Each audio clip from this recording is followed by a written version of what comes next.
À quel moment être mentalement épuisé en permanence est devenu quelque chose de normal? Pensez aux courses, aux rendez-vous, aux repas, au ménage, aux vêtements des enfants, aux papiers administratifs, à ce qu'il ne faut surtout pas oublier. Ce travail invisible, souvent silencieux, porte un nom, la charge mentale. Et même si les choses évoluent progressivement, plusieurs études montrent que cette charge repose encore majoritairement sur les femmes. Mais alors pourquoi? Comment cette répartition s'est-elle installée dans notre société au point de parfois presque devenir normale? Et surtout, pourquoi certaines inégalités restent-elles encore si difficiles à faire évoluer aujourd'hui?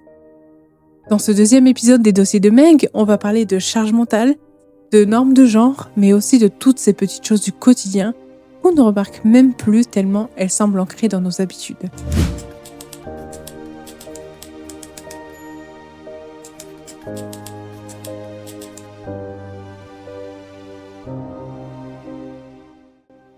Selon le CNRS, donc le Comité national de recherche scientifique, la charge mentale désigne la charge cognitive liée à l'organisation de la vie domestique et familiale. Donc autrement dit, elle correspond au fait de devoir constamment organiser, planifier et anticiper le quotidien.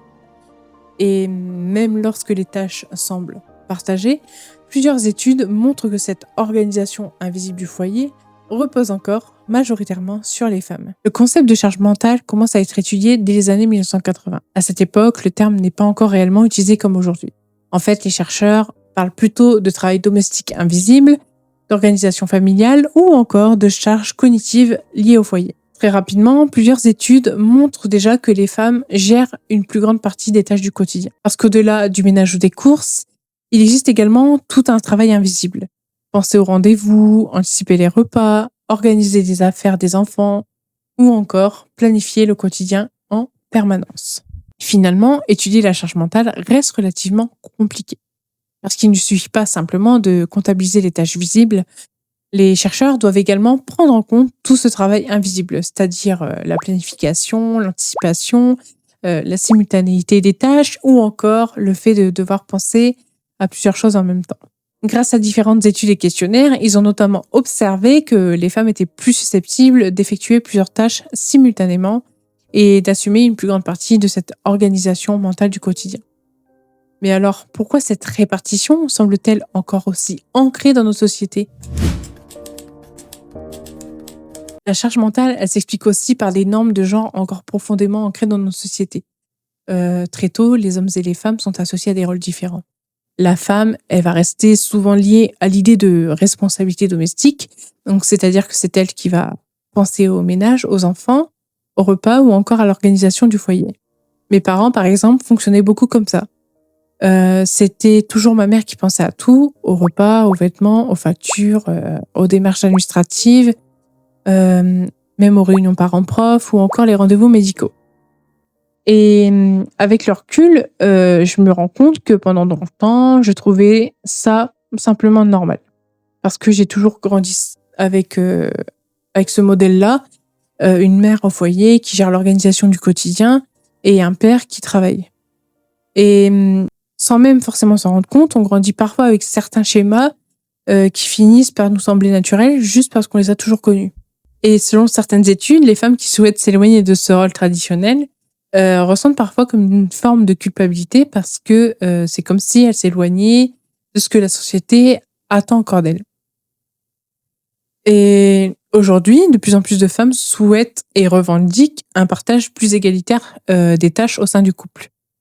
Mais ça va même au-delà des tâches visibles, comme le ménage ou les courses. En fait, c'est toute la charge mentale liée à l'organisation du quotidien qui est remise en question.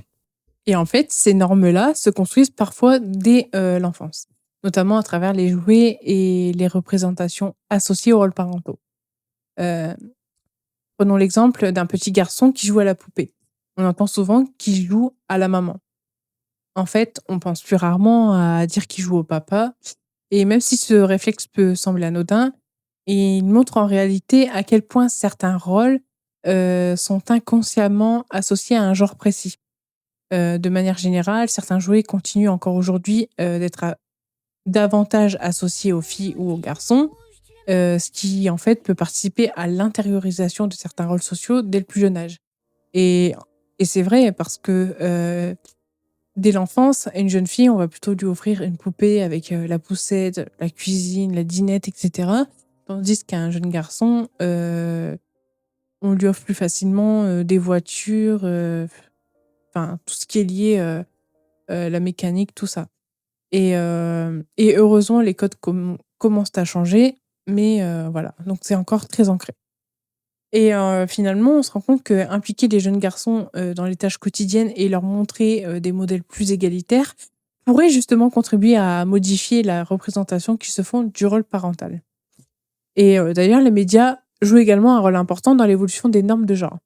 Parce que ce soit à la télé ou sur les réseaux sociaux, certaines représentations peuvent influencer, la manière dont les jeunes générations, perçoivent leur place dans la société, aussi bien sur le plan personnel que professionnel.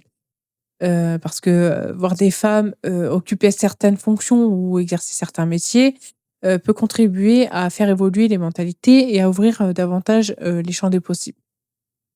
Malgré ces évolutions, le changement des normes de genre, reste quand même un processus long et complexe puisque, depuis les années 70, la société a globalement évolué vers davantage d'égalité, mais cette évolution semble parfois plus marquée chez les femmes que chez les hommes. Et donc toutes ces représentations, qu'elles viennent de l'éducation, des modèles parentaux ou encore des médias, elles participent progressivement à construire notre perception des rôles féminins et masculins au sein du foyer.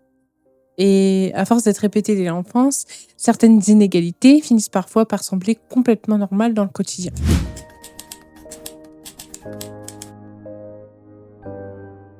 Globalement, il existe encore aujourd'hui ce qu'on appelle une inégalité de reconnaissance entre les hommes et les femmes dans la répartition des tâches domestiques et parentales.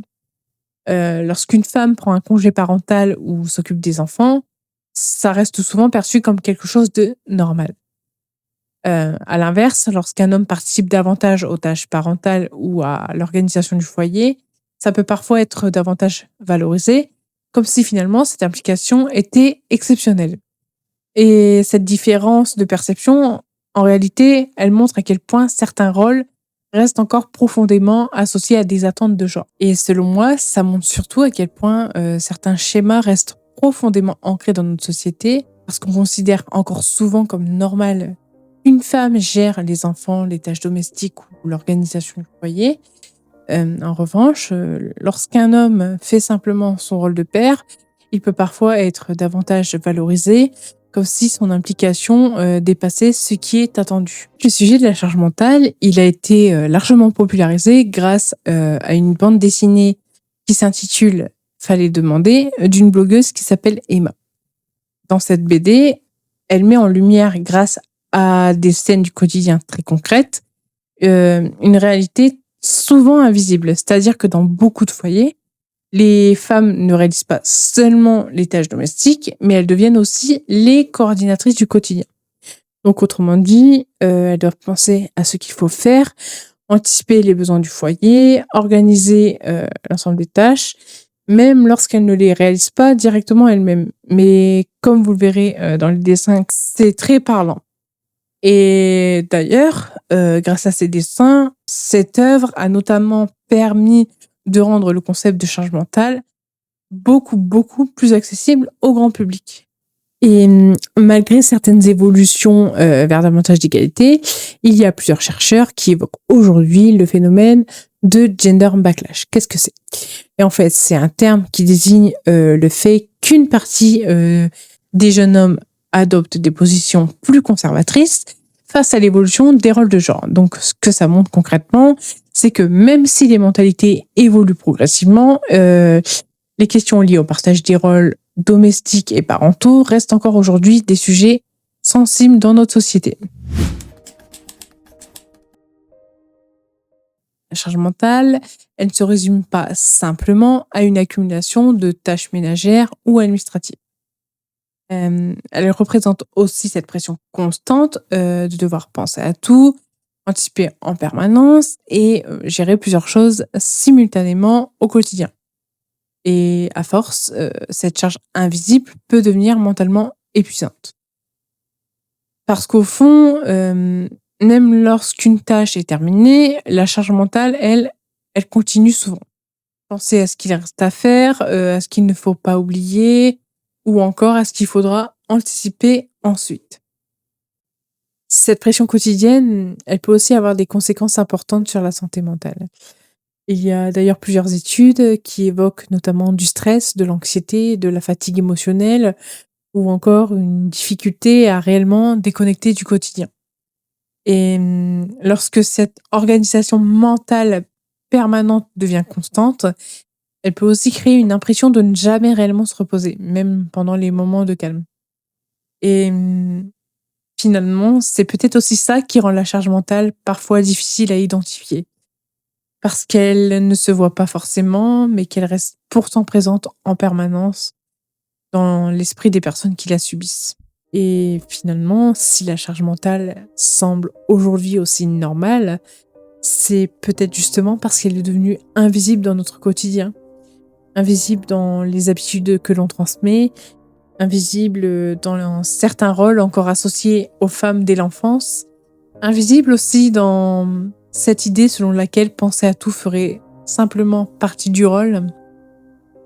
Et à force d'être répétée pendant des générations, cette organisation inégale du foyer a fini par être banalisée au point de parfois ne même plus être remise en question.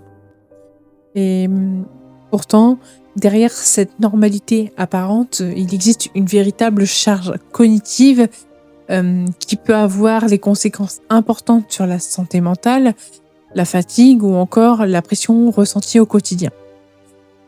Et peut-être que la première étape pour faire évoluer les choses, c'est justement de rendre enfin visible ce travail invisible.